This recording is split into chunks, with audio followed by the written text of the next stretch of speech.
Hey everyone, welcome back to the channel. In this quick tutorial, I'm going to show you how to verify that your PayPal account is fully closed. Maybe you recently deleted your account and just want to make sure it's gone for good. So this short guide will walk you through exactly how to check. Once you've closed your PayPal account, the very first thing you should do is look for a confirmation email from PayPal. Check the inbox of the email address that was linked to your account.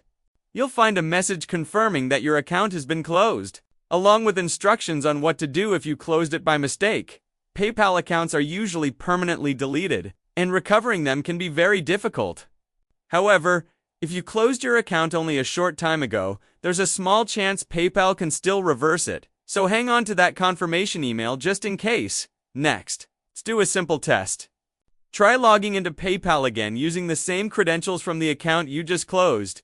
Go to paypal.com/sign-in, type in your email address and password, and click Login. If the account has been successfully deleted, you'll see a message that says, "Some of your info isn't correct. Please try again." That's PayPal's way of telling you the account no longer exists. To double check, there's one more quick step.